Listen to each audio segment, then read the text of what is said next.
Yeah, now it's recorded. Thank you. Okay, so basically the goal of this is just to bring about a slighter degree of awareness about what this condition called IBS is. And it's something a lot of people struggle with. It's gotten worse in the last 3 years. More and more people are ending up with this diagnosis. So what is IBS? The word itself, it stands for something called as irritable bowel syndrome. It is a group of intestinal symptoms. So it's basically the intestines when there are things such as cramping or diarrhea or constipation or bloating or gas happening, for which there are different root causes that we are going to talk about. But it's a group of symptoms that impact the intestines and then trigger a whole lot of discomfort for people. So that is what irritable bowel syndrome is. What are the most common symptoms? Abdominal pain or cramps, usually in the lower half of the abdomen. Bloating can happen through the day, bloating can happen post meal, bloating can increase by evening. Some people complain of nocturnal bloating also, so sleep gets impaired, sleep gets disturbed.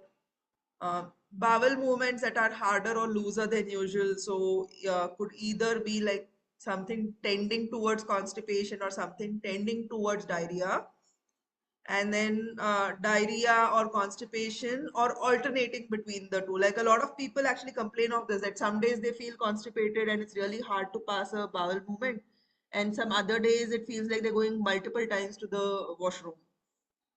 Excess gas usually accompanied by a lot of discomfort of bloating, mucus in your stools which might look whitish. So IBS is these symptoms. Now, if you're seeing blood in your stools or if there's excessive bleeding, that could mostly be a deeper problem tending towards colitis, ulcerative colitis, or something else going on. But typically, this cluster of symptoms is what makes up IBS. And what are the types? So you have like clinically categorized types. You have IBS with constipation, where most of your stools are hard and lumpy. The risk with this kind of IBS is if someone has constant constipation, it can eventually lead to things such as fissures and piles and hernia. We do not want to strain too much while passing a bowel movement. And for people with IBS diarrhea, most of your stools are loose and watery, extremely uncomfortable again. Often people who suffer with IBS diarrhea, they have to have a bowel movement, or they end up having a bowel movement after every meal. And then IBS with mixed bowel habits. So you have both hard and lumpy bowel movements and loose and watery movements on the same day or on alternating days. Okay, so either of this, basically what IBS means is when your bowel is not functioning the way it is supposed to. Its job is to break down food and absorb it and eliminate whatever is not needed from the body. It's that simple. Okay, so food gets broken down, whatever is essential gets absorbed, whatever is unnecessary gets eliminated. That is the job of the bowel. It does that through a lot of different systems. One is it has enzymes that enable it to do it, then mechanical function called as peristalsis, the villi on the small intestine wall, like the entire absorptive surface of the colon where a lot of water and bulk is processed. That is its job. You're not supposed to experience pain. You're not supposed to experience bloating. You're not supposed to experience gas. Even the bowel movements are, there is something called as a Bristol stool chart, which is basically you're supposed to have like a normal bowel movement without having to experience constipation or diarrhea. Okay, so this is what normal bowel movements are like. People with IBS C or D or mixed IBS struggle with a whole lot of symptoms. Now, how do people usually get diagnosed? Like even in my consults, this is what I've seen. The chronic gut symptoms that are involved in IBS can be caused by a variety of causes. No one is usually looking for these causes. No one is really asking the question that why is this happening? Typically, people are just testing for Crohn's, or they're testing for colitis. They do endoscopies to check for colonoscopies to check for colon cancer or polyps and all that, or they'll do like a CT scan. So if colitis is not there, if colon cancer is not there, if Crohn's is not evident, then they'll say, oh, you have IBS. Okay, so Just because there's a cluster of symptoms happening, someone gets a diagnosis of irritable bowel syndrome, and like what we call it as a trash can diagnosis. How bad is it? Like worldwide, what is the chaos of this condition? It is thought to affect approximately 10 to 20% of adults and adolescents worldwide. Okay, that if you consider the Earth's population as 8 billion plus, 20% of that is a very, very large number of people struggling with bowel discomfort. And a survey of 3,254 IBS sufferers in 2015 found that in exchange for 1 month of relief from IBS, the respondents would give up sex. They would be willing to give up internet, alcohol, or caffeine, or even sex. Like, this is a real study that has been done. Okay, 3,254 people. The reason why we put up the statistic is for you guys to understand how horribly um, uncomfortable or painful, or how much it disrupts somebody's quality of life, that they're willing to give up things like sex and the internet and the phone just so that they get 1 month's relief from their symptoms. Deepak, you mentioned you have a client who's struggling. Have you seen that? Like they're so frustrated. No, they've not come to this level of Correct, frustration. correct, correct. No, they are actually, like, she is very frustrated. She wanted to just, I wanted to get rid of this. They really come like that. Like in the consults also now, like sometimes and we need to run advanced tests, which I'll talk to you guys about, but they come from that place like, do anything but get rid of this because I can't live like this. See, even if you speak from an existential thing, the first thing that forms in a human fetus is that connection between the mother's placenta and the baby, the umbilical cord, and from there the baby is formed. So our belly button and the gut around it is literally one of the first few organ systems to form. If you perceive discomfort there, even in Ayurveda, they say that all diseases start from the gut. If your gut is not functioning well, if you have a lot of impairments in how the gut is functioning on a day-to-day basis, your mind is not going to function well. In fact, in the academy, when I talk about the mental health module, we speak of the gut-brain connection. So people who struggle with IBS on a daily basis, they really like their life is a living compromise. And therefore, when a survey is done, people are willing to say things like, um, um, they're willing to give up sex and internet just for relief from that IBS. How do I do full screen now? I just have to.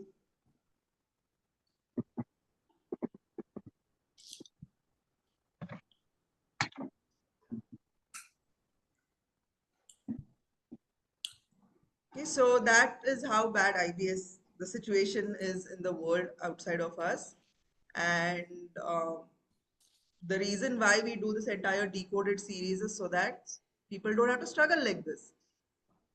Now, what are the root causes? Again, this is based on our own work of having seen so many different clients with IBS. See, there is this biggest phenomena called gut dysbiosis. What gut dysbiosis means is we all have a certain microbiome in our gut.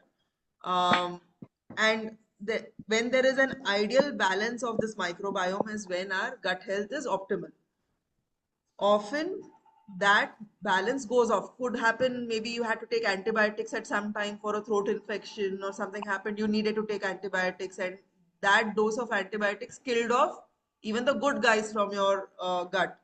Or maybe you're just eating a lot of outside food and that is creating an imbalance in your gut, or you're not eating enough of the kind of food that would feed a good gut microbiome, or you got food poisoning, you actually ended up eating pathogens. You ended up eating food or drank water that was contaminated, and now these guys have gone and now they're sitting in your gut and creating a lot of havoc.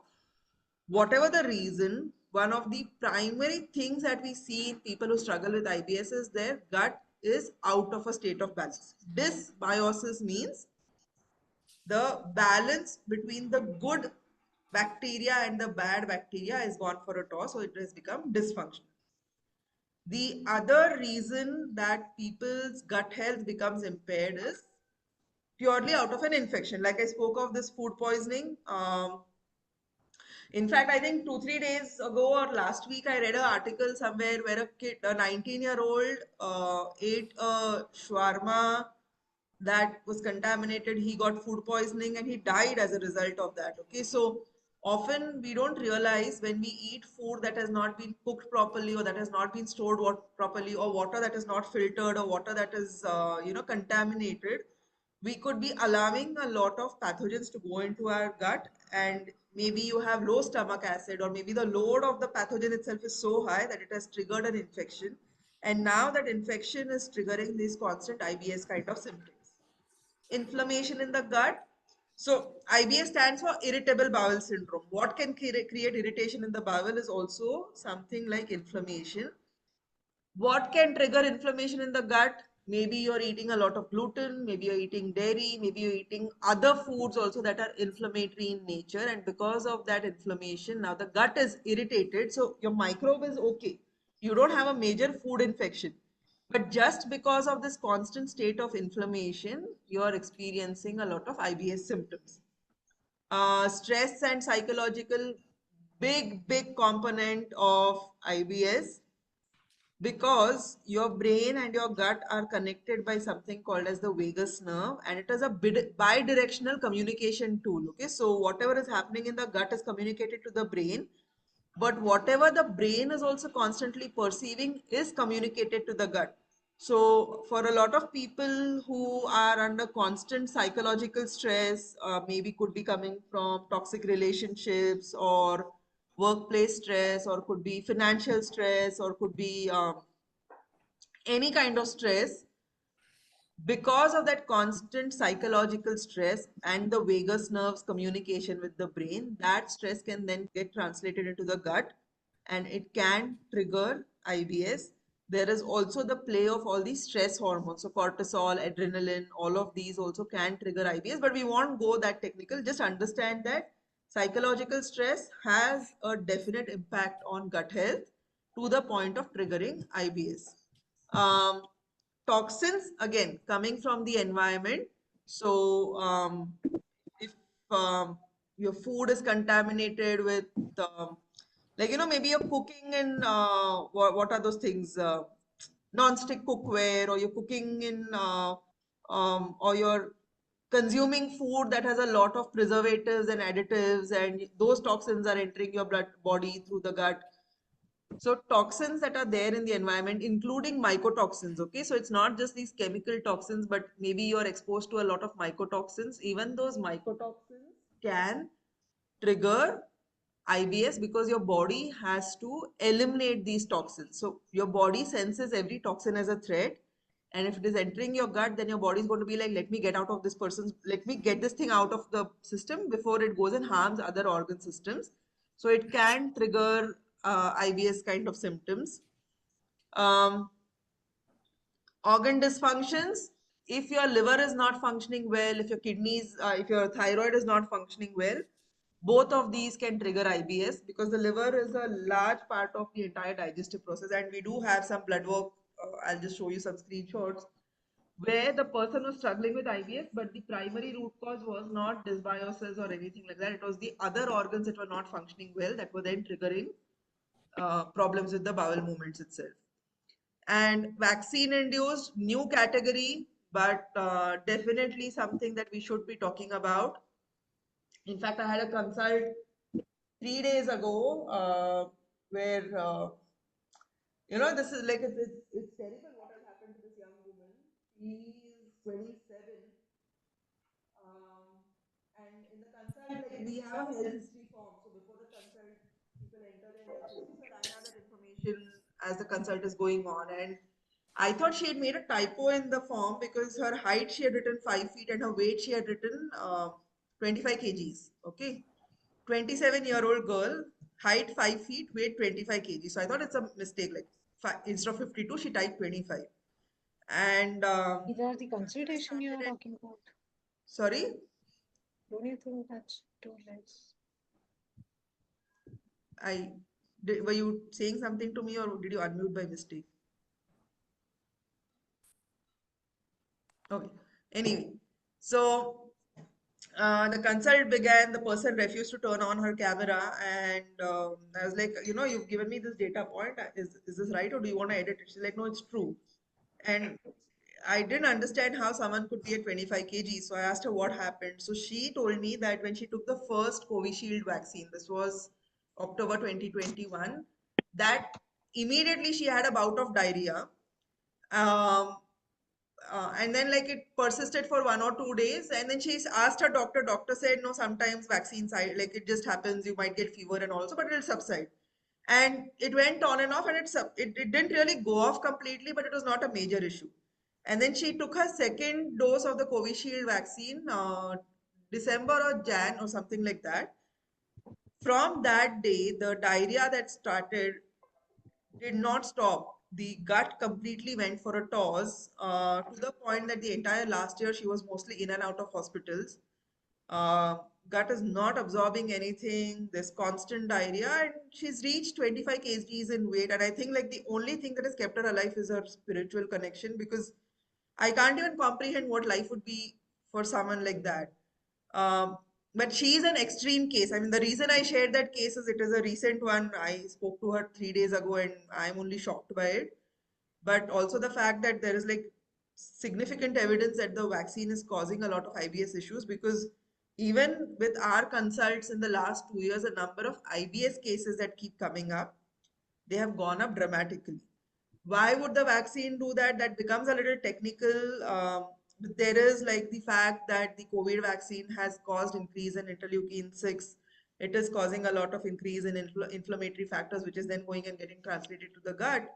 And along with all the other damage it's causing, it's also causing a lot of gut issues. Okay, so the vaccine is definitely a root cause for the increased IBS cases that we are seeing now. Now, how do we identify which exact reason is really at the root of someone's health? So that's why we do blood work. So we stop guessing.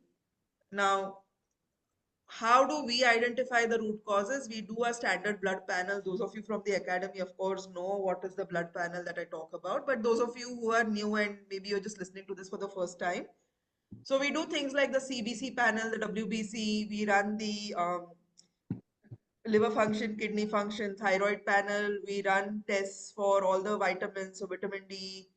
We check homocysteine. We check all the inflammatory markers, so CRP, ESR. There's a whole lot of markers that we test for, and most of these are available in labs in India. So it's not too difficult to get the standard blood panel done. So one is we do this. Wherever needed, we might run advanced tests like the GI-MAP stool test or the OMX or even the Cyrex autoimmune panel. Though for gut issues, we don't run the Cyrex panel too much. But these are the two advanced tests that we run. Um, how do this give us information? Okay, so now this is your standard blood panel. You have your, this is particularly WBC panel. So in this particular case, this person was struggling with IBS issues. We did not run advanced tests in his case. But what we saw was in the WBC panel itself, there was like a lot of infections showing up. Now, when the WBCs are high and we saw the neutrophils and lymphocytes and everything going up, it showed us that there is a bacterial infection going on. There is an infection of acute nature for sure. That person was struggling with allergic rhinitis, but allergic rhinitis will not show up with such kind of markers for viral infections or bacterial infections. So we suspected that this person had an infection, and we did use our broad spectrum antimicrobial, and it really helped them. This is another panel from the standard blood work that we do, where I said we look for inflammatory markers, right? So in this person's case, we saw that the CRP was elevated, we saw ESR was elevated, homocysteine also was high, ferritin was slightly lower than optimal, though not completely off. Vitamin D was low. And like this is something I want to bring everyone's attention to. Often we think vitamin D is just about sun exposure. But if you have infections going on in your body, and if that infection is an active one, a lot of vitamin D gets utilized for fighting that infection. So if you do not have adequate stores of vitamin D, maybe you're not supplementing or something like that, then your vitamin D levels do drop in the presence of infection. So this is one panel where the person had come with gut issues, and then we saw that there was a lot of inflammation going on in the body. And then I mentioned other organ dysfunctions as well. So this person, their thyroid was not optimally functioning. So if you can see, it's showing like hypothyroidism. So because the thyroid was not functioning optimally, they experienced a lot of IBS-C, like a lot of constipation related issues. And like they were on laxatives, they were being given this Dulcolax, and this is what mainstream medicine does. It just treats the symptom without looking for the root causes. When we ran the entire panel, we realized that they were struggling with hypothyroidism. And because they were hypothyroid, they were having slow bowel movements, which was then resulting in constipation. So the real problem wasn't a gut issue as much as it was a thyroid insufficiency itself. And as we started working on improving thyroid health, automatically their gut symptoms started resolving. So it's so interesting, right? Like if you go to a doctor with like a gut issue, they'll be like, oh, something's happening here. Let's do a colonoscopy. Let's do this. Let's do that. All those things happen without even attempting to look for what is at the root of someone's health issues. Okay, so these are the basic. Any questions here? Any doubts, any questions before I show you guys what the advanced tests look like? None? Okay.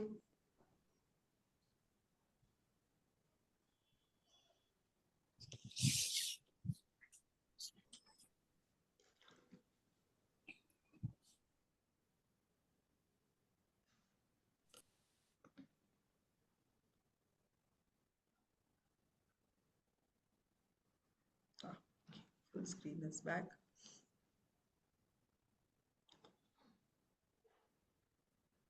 Okay, so just 1 minute.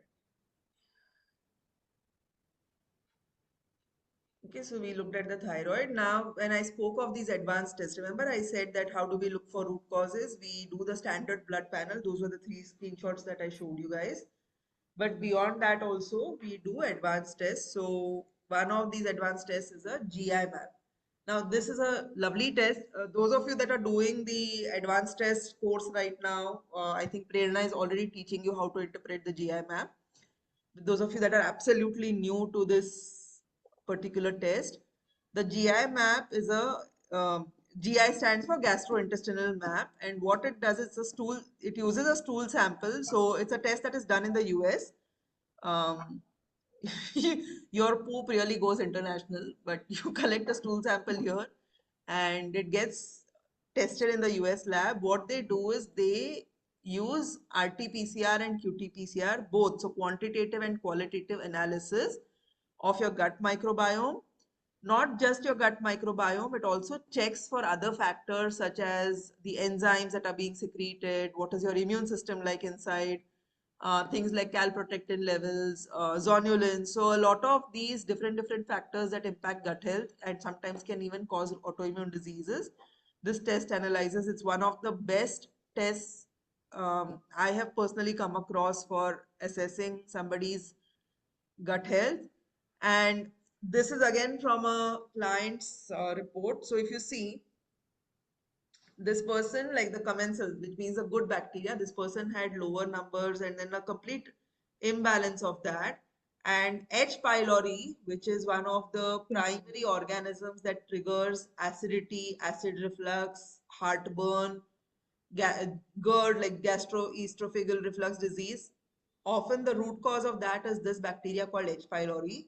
So in this person's case, the H. pylori levels were very high and the commensal were low. There are other parts of his of the test also which we've not put a screenshot of. But what it showed us was there was extreme gut dysbiosis, like the balance of the good versus the bad guys was completely off, which was then triggering his IBS symptoms. This other test called the OMX test, which stands for the organic metabolomics, which is basically a way to assess organic So it's a test that maps the entire metabolism. It's looking at all the different metabolic byproducts that exist in your body. So we use it also to look for nutrient deficiencies. We use it to see whether someone's glucose metabolism, fat metabolism, protein metabolism is functioning well. But this particular screenshot is to show you that in this person's case, when we ran the OMX, this particular amino acid called glutamine, it was very, very low.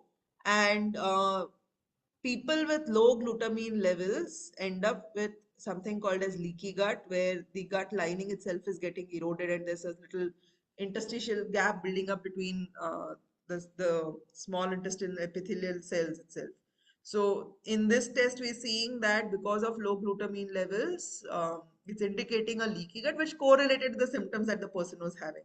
So advanced tests play a big role in helping you determine a deeper root cause of what's happening with someone's health. Now, this particular GI map, if he had only looked at his basic blood work, we would have seen, oh, there are infections, but not known which are the bacteria that are causing infections.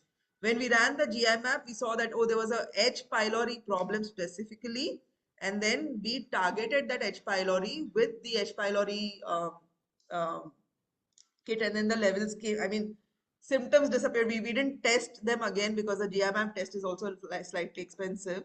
But the symptoms went away, which then told us that, okay, we treated the right thing and this thing has been diminished from the body and therefore this person is feeling better. Okay, so super useful to do advanced tests if you really want to get to the root cause of your own health or your client's health, since there are so many academy students attending this one. Now, what are the solutions? So let's say you want to really fix your gut health. What are you going to do? So there's a strategy here. Work on the diet, and we're going to look at what is a diet. Yeah, Anjali. Hi, Mugdha. Hi. So we know that H. pylori is like the maximum that is causing the problem. Now, sometimes it may happen that because GI mapping is expensive, it takes time and things like that. When it is evident there is infection, inflammation, and all of it is getting concentrated on those two factors. Can we start off treatment for H. pylori blindly? If if there are so then it depends on the symptoms that are being presented. So not all our clients can invest in the GI map, for example. So in one case, what we did was the blood work was showing infections. Symptomatically, the person was complaining of acid reflux and it had become impossible for this person to eat also. And they didn't want to invest in the entire GI map. So we just ran the H. pylori antibody test in a local lab that you get in Indian labs, and it like goes to maybe 3,500 or so. And the IgA, IgG, IgM, all three H. pylori antibodies were very high in this person. So it was extremely conclusive without having to run that entire GI map. Symptoms along with basic blood work showing infection and then the antibodies showing up positive for H. pylori. Super conclusive. Put them on an H. pylori protocol and it got resolved. So that is a good way to do it. At least get the H. pylori antibodies test done from local labs, because that much so they can invest even if they don't want to invest in the full GI map. Yeah. Suppose there is no acidity, there is no acid reflux, there is none of that, then and you're seeing infections and all show up in the panel and you know that they're experiencing gas and bloating and gut issues, then there can be two things. Either it could be a fungal thing like candida is causing a lot of these things, or it could be just a generic dysbiosis in the gut. What like if this was my case, someone is saying no GI map, they've done basic blood work, they have the infection showing up in the panel, gas bloating is happening, I will check for other fungal possibilities like skin. Do they have any kind of flaky skin, itchy skin, rashes, maybe vaginal itching, or do they have frequent UTIs, or do they have a lot of craving for sweets or any itching in the scalp? So, generic fungal co-symptoms, if they are missing, then the treatment I will do is the broad spectrum antimicrobial that we have at iThrive, which is like a general antimicrobial. That combined with a good probiotic, and usually it gets resolved. If these symptoms are gas, bloating, everything is happening, and these fungal signs and symptoms are also there, then instead of the antimicrobial, I will first do the antifungal. Because sometimes what happens is when candida is there, a lot of the, so you might be treating the bacteria, but the candida will continue to create an environment that is going to create more growth for bacteria. So first treat the fungus, then treat the bacteria. That is what I would do. Yes, you have questions, Mudasir and Ramandeep. I wanted to ask, like, when you said mentioned the test like IgE, Ig. So, do we go with the reference ranges, or there is an optimum range also for that? Reference range. So generally, if somebody has an H. pylori infection, they will be above those reference ranges. Okay. See, my entire thing to antibodies, my thyroid antibodies approach also is this, that there should be no antibodies. Why should there be antibodies to anything in the body? Yeah. But if the symptoms are intense, and then generally I've seen that the antibodies are present when symptoms are really intense. Hi Mugdha, I have a question here. What about SIBO? SIBO is also a factor in IBS? So that is gut dysbiosis. Small intestinal bacterial overgrowth is basically a dysbiosis in the gut. So that is then triggering the bloating, that is triggering all of the symptoms. That also, how would you target? Ideally, a GI map. Like literally, that's the best test when somebody is struggling with a lot of SIBO related issues. Okay. But suppose they can't invest in a GI map, then this छोटो strategies. And Mugdha, like you said, start with the antimicrobial or antifungal. So, what is the protocol? Like, for how many months should we give these? Like the protocol for 1 month or 2 months? No, so that standard bottle that Suyash has invented, made, formulated, whatever word you want to use for it, that is a 1 month protocol. It's a 30-day supply, and usually for our clients also we put them on a 30-day protocol to deal. So even H. pylori is, I think, a 30-day protocol, the kit he has made. But then that is a full kit, because the probiotic that's there also, it supports elimination of H. pylori. So usually we do 1 month protocols, because these are not like allopathic medicines, like you give one tablet and finish, it's going to go and kill everything and destroy it. It's more gentler, it takes time. Like herbal compounds, for herbal compounds to build up in potency and to constantly keep showing their effect, it takes constant, consistent effort.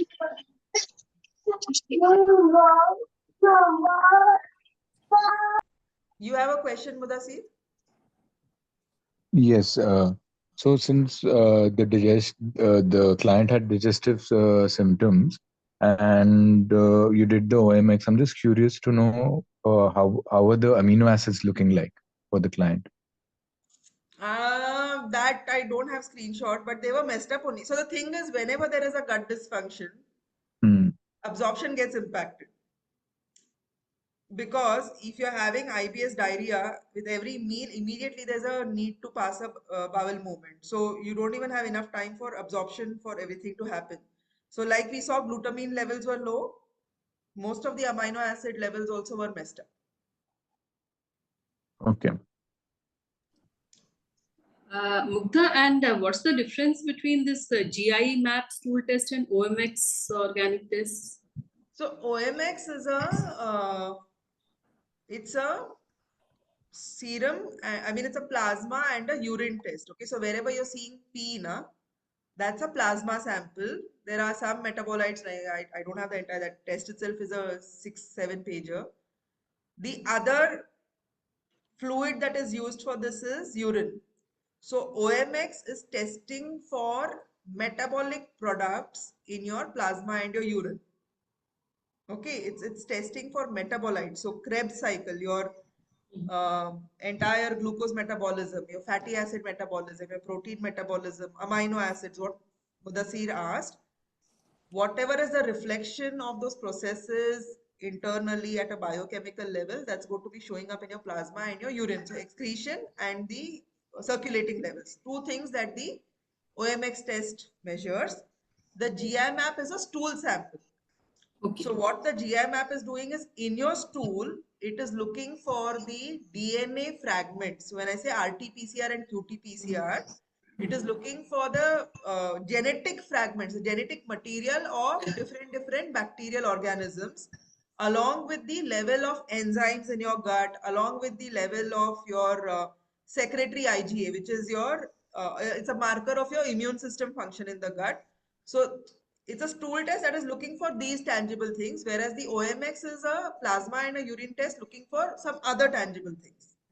Right. So which one is a better one to, like, suppose if somebody is having it, which one Depends is on the the symptoms. So if someone can choose only one and they're struggling with gut better? issues, then the GI one, always. Right. Okay. Okay. Thank If you. someone doesn't have any gut issues, but they're showing up with other things like fatigue and frequent infections, or immunity is low, or some kind of a, they're having mood issues and all of that, then the OMX.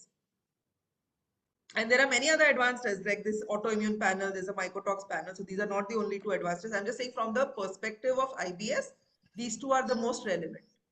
And both are not available in India. They have to be sent abroad. You do this, you do the advanced test, all your bodily fluids would have flown international. Like Okay. we do the Dutch test, which is a saliva test for hormones. So there are some clients who are willing to invest now, and it's like other than them, every other bodily fluid, like the stool, the urine, their sweat, their saliva, and their plasma, everything has gone international. Okay. Thank you. You're welcome. Yeah, Dhruvi.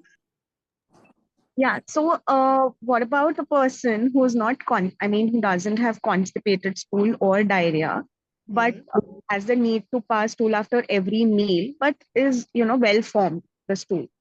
So, and doesn't have any other cluster of symptoms, like the group of symptoms of IBS. But that is still like if you're passing a stool after every meal, say 2 stools a day is still okay, like 1 in the morning, 1 in the evening.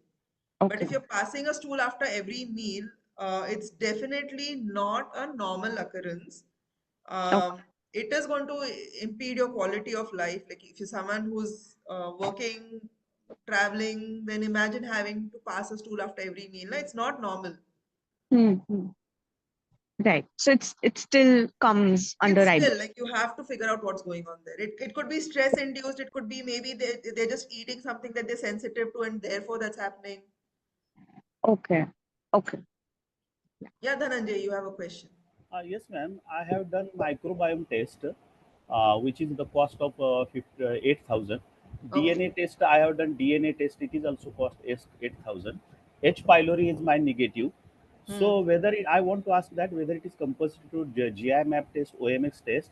Also, I want to ask that the glutamine test is done in India or US.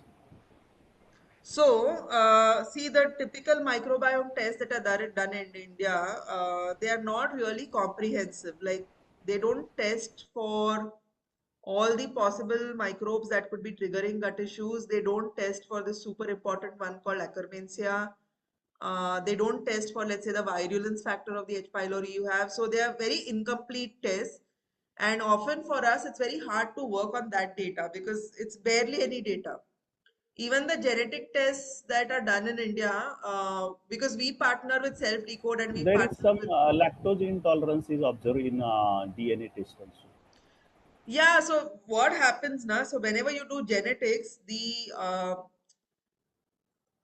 like a genetic test is as good as the amount of data that the company has at the back end to compare your genetics against, because genetics is always reported in a percentile form.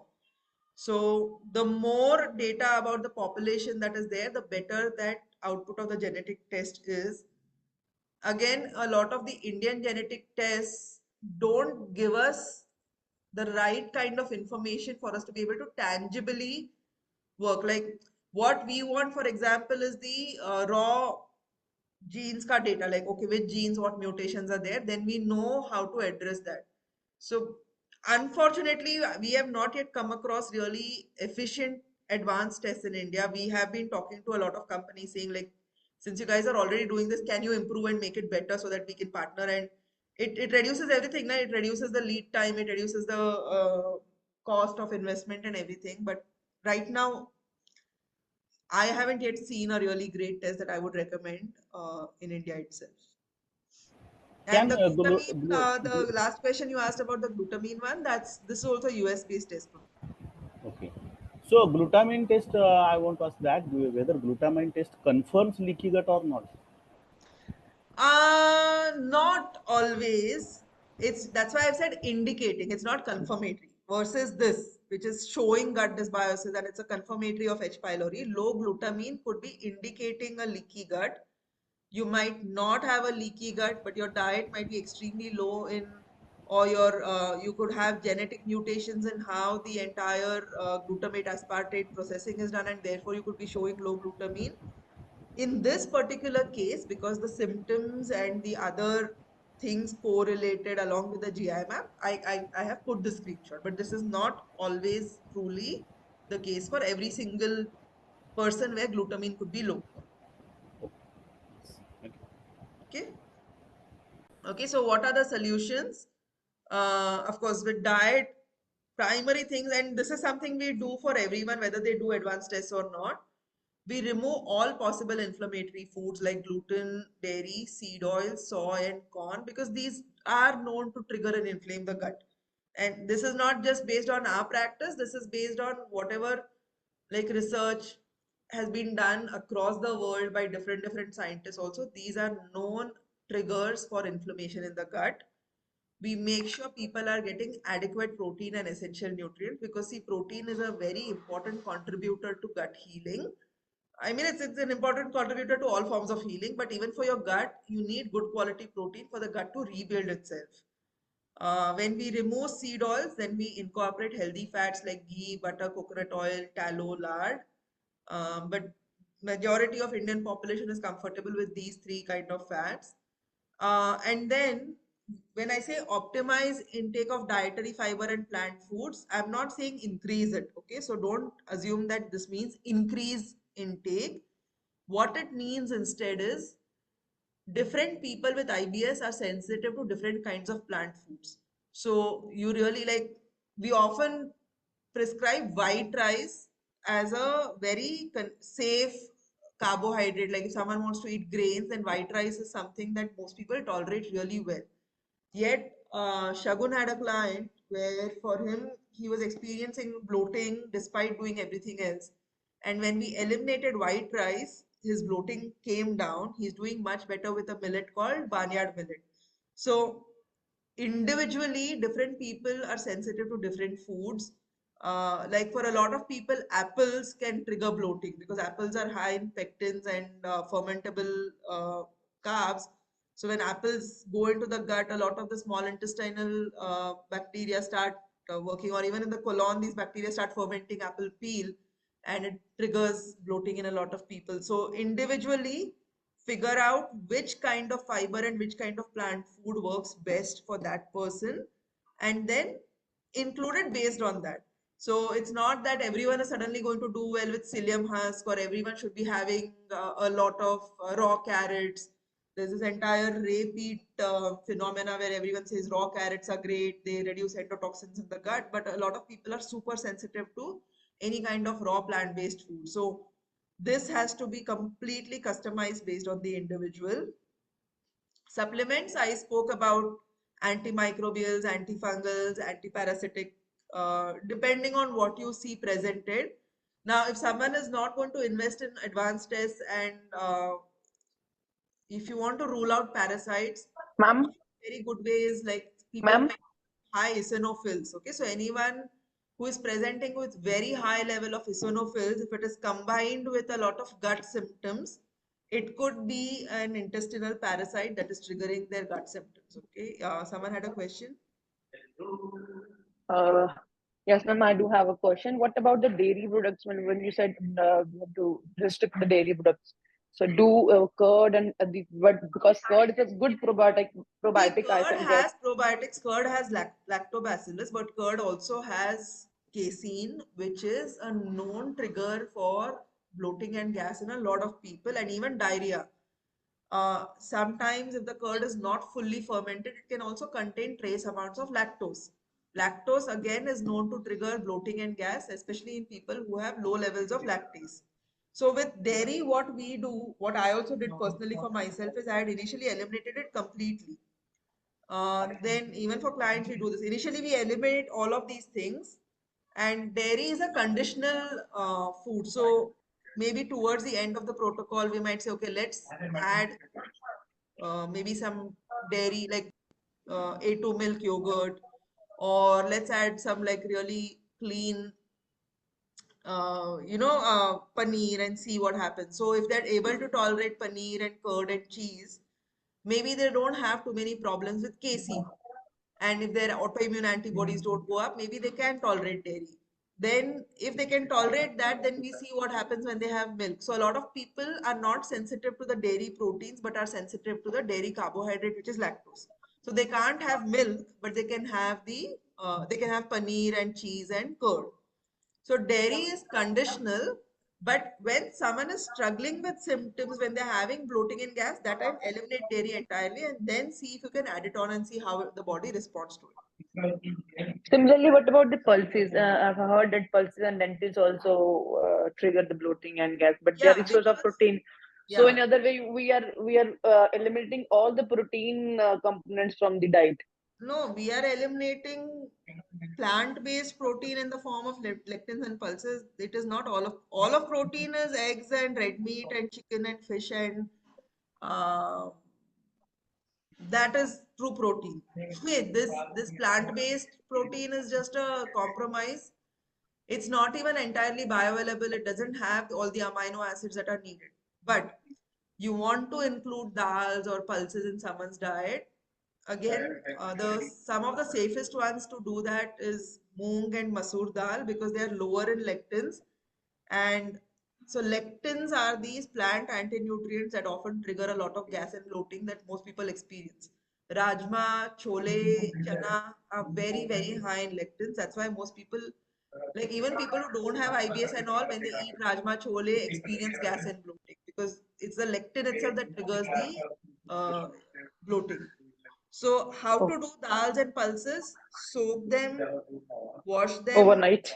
soak them overnight, sprout if possible, the smaller pulses. So soaking and washing compulsory reduces lectin levels. Sprouting is another way to reduce lectin levels and cook them really well. So people who have sensitive guts, if they eat like this raw sprouts or partially cooked sprouts and all that, they experience immense problems. Best to do completely cooked dals and pulses. That reduces the lectin load. Okay. Yeah, and then other supplements are there to fix leaky gut. Now I can't put the entire list here because then that becomes extremely bio-individual.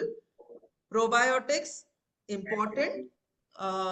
Get a good quality probiotic because that takes care of the commensals, like the good bacteria that should be there in the gut. Probiotics make sure that they're there. And then the essentials one. So your B complex, magnesium, zinc, vitamin D. These are anyway things that everybody needs. These in fact help your body become more resilient to inflammation, infections. Some of these help in even the detoxification pathways like magnesium. Performance highlights Guys, mute if you're not speaking. Okay, so these are the essentials that you give. And then this is another extremely overlooked angle, and I talk about this often. See, like human beings, all of us sleep in the night. I mean, most of us sleep in the night, and we are most operational in the daytime. Like that, no, our internal microbiome and even our gut, it has a circadian rhythm. So if you're eating extremely late at night, if you're eating after sunset, if you're eating at 9 o'clock, you're working and you have the munchies and then you're eating in the night, that is not the time for food to be going in the body. When you disturb your eating pattern and go against the circadian rhythm, which is your sun's timings, you can end up with a lot of bowel symptoms. Secondly, your gut microbiome, which means the organisms inside your gut, like these little bacteria that we were speaking of, they also respond to the light and darkness rhythm. And if you're doing a lot of blue light exposure, if you're sitting, if you're watching TV in the night, if you're working late on your laptop, if you're not getting sunrise exposure in the morning, you're not getting natural light on your body, it actually has an impact on your gut microbiome. People like people don't understand this. They'll be like, okay, some infection is happening, something is happening, but it's in some cases it is as simple as just optimizing the circadian rhythm and getting them to get the right kind of light, and the gut starts responding better to that. um, Grounding, Another practice that reduces inflammation in the body. What is grounding? Basically, you're barefoot on earth and you're allowing this flow of electrons to happen between your body and earth itself. Is known to reduce inflammation, is known to overall have a positive impact on health, including gut health. Also from like this entire psychological and stress perspective, I have personally experienced this. Like if I'm experiencing anxiety, if I'm experiencing chaos, when I go and ground, when I stand barefoot on Mother Earth, I start feeling better. I really do. Okay. So from even a psychological nervous system perspective, grounding is immensely beneficial in helping the gut improve its function. Other than that, stress itself, psychology, I mean, that is again a very vast topic. I have 9 sessions on that in the academy module. But if you're someone who is experiencing a lot of psychological stress, that can impair how the gut is functioning, and that needs to be looked at as a separate root cause. You need to look into the emotional system, you need to look at the nervous system, you need to look at the mental constructs, relationships, all of that, and solve those so that the gut stops overreacting to your life situation. So that is all I wanted to share in today's quick decoded series. I think there are a couple of things in the chat.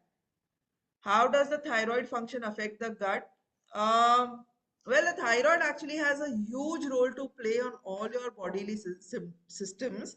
That particular screenshot that I showed you was of a person who had hypothyroid. So the thyroid hormone controls even the peristalsis and the muscle contraction. So if you do not have enough thyroid hormone, the gut movement itself gets impaired and can result in constipation. But thyroid is a separate subject altogether. The only reason I put it there was there can be other organ systems that are dysfunctional that could be causing gut issues. People who have an over-functioning thyroid, like hyperthyroidism, where it's going too fast, they usually have IBS diarrhea.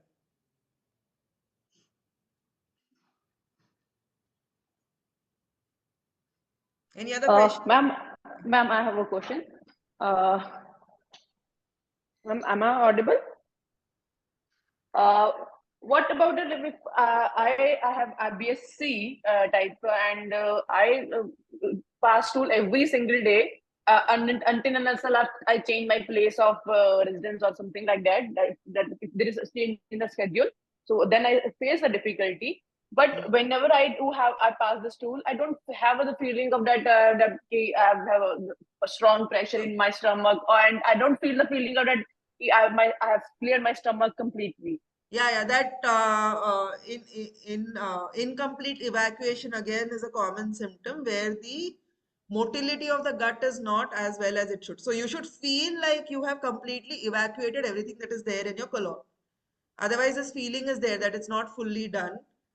There must be something going on in your system. It could simply be just a magnesium deficiency. So better to get full blood work done and find out. Okay, magnesium deficiency can also do this.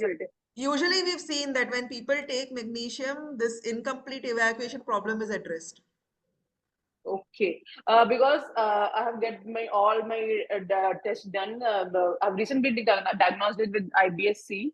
Are you an academy student or are you a tribe member or you neither of those? No, I'm not an academy student. I'm just a regular. I just saw your this webinar on and I subscribed to it.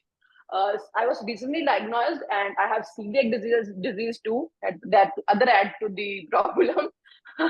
Yeah, get a root cause analysis done from the team. We'll be able to find out what is going on. Because why struggle, no? Because all my other tests are normal. You the thyroid, no, that's what you think it is normal. If you see, like when I'd shown those screenshots of the tests also, the ranges are different. We have something called as optimal ranges. So there might be a dysfunction that is hidden and you're just looking at the reference ranges on your blood report. And that's why you're thinking everything is normal, but you're actually suffering with symptoms. Yes. So I was diagnosed with anxiety and all issues. So the doctor told me to go for medication, this meditation and anxiety. So my symptoms have gradually improved. Yeah. They have gradually improved, but the only thing that is left is this incomplete evacuation process. Please get a root cause analysis done because I know that path of like conventional medicine and then there'll be like meds and drugs and no one should ever go that way. I have not consumed a single medicine. I have not taken any medicine. I just gone for meditation and this relaxation therapy, you can say. Good. So therefore, I'll get back to you and I'll see if I can this helps me or in some way or not. Yes. Okay. Thank you, ma'am. Yeah, Badal, you have a question.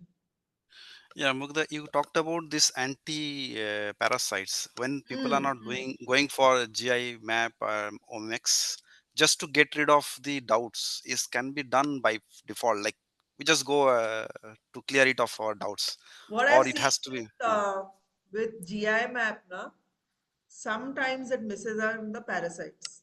Sometimes, not always. Because what parasites do is they create a biofilm inside your gut, and they will. Have you seen that Alien movie, the first Alien movie where they create like this cocoon inside and the alien is growing inside it? So parasites are like that. They create a biofilm and they hatch and they lay eggs inside that only. And sometimes none of that will come in the stool. So in GI map, I've seen sometimes that we can see symptoms of a parasitic infestation, including bruxism, a lot of like parasite symptoms, but the parasite is not identified in the GI map. GI map is great for bacterial DNA, fungal, so many other things. Parasites, sometimes the GI map misses out. There are other tests of parasites. We've not yet started them for our clients in India. But if you see eosinophils high, if you see a lot of deficiencies, like someone is eating well, but they're deficient, they're experiencing constant fatigue, eosinophils are high. Also in India, generally we get exposed to like they're there, like because there's so much open defecation happening in our country. So it would be a good idea once in every 6 months to do an anti-parasitic thing. okay. I think this is good. Yeah.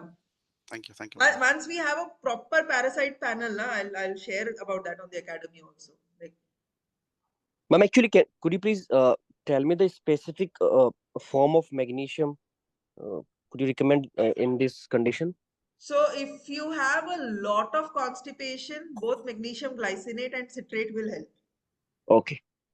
If you have IBS diarrhea, then I would recommend not taking magnesium citrate because citrate bulks up stools and makes you actually have more bowel movements.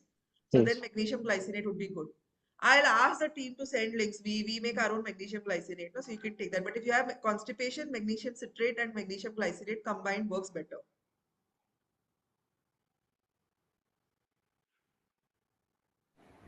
What is your academics about your iThrive academics? Academy, I can ask someone from the team to reach out to you. I really have to end this class now. But so academy is where we teach functional nutrition. The iThrive main thing that we do is we work one-on-one on people's health. And essentials is where we provide these supplements and all of that.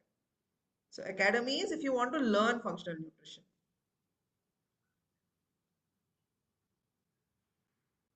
Okay. Okay. I think Mugdha, just 1 minute, All right. because there are many individuals who are not from the academy. Let me share my experience because I just finished up the course in batch 33. I'm from different background. It's really worth to have it. I'm not advocating anything like marketing, but it's whoever is even from the outside field, they will really get benefited. If not done the course, at least you be associated with iThrive. It's a really amazing forum. The way the RCA has been done today, I can do RCA with the blood work even without my medical background or whatever. I'm actually engineer in the different field altogether. So just people who are from the different background, just to tell you, this is the forum you should actually spend some time. Thank you for that, Badal. I recorded you and I made you spotlight for everyone.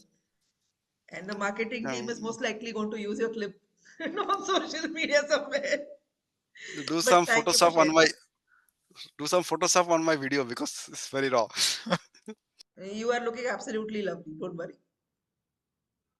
All right, chalo. I really have to end. I have other things that are waiting for me.